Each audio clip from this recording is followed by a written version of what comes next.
رحلة مظفرة عمرها 13 عاما سينهيها النجم الألماني لوكاس بودولسكي في مباراة منتخب بلاده الودية أمام إنجلترا.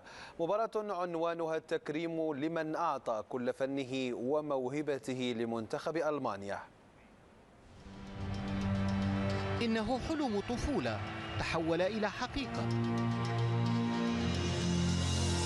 بهذه الكلمات يختصر محبوب الجماهير الألمانية رحلة كروية ممتعة مع منتخب بلاده بدأت عام 2004 في مسيرة امتدت ل13 عاما كللها ب48 هدفا دوليا.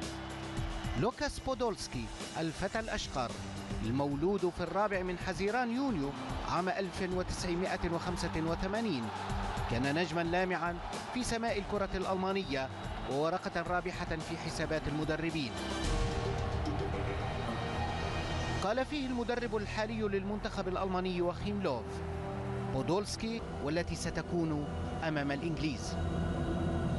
مسيرة بودولسكي الدولية بدأت مع المدرب يورجن كلينسمان وامتدت مع مساعده سابقا وحاليا يوخيم لوف حتى هذه الساعة. شارك في معظم البطولات وكان وفيا للقميص الأبيض. عاش انتصارات وانكسارات الألمان، لكن ذكرى مونديال 2014 في البرازيل تبقى حاضرة في ذاكرة بودولسكي بعدما شارك أبناء قومه فرحة الفوز باللقب الرابع تاريخيا للألمان.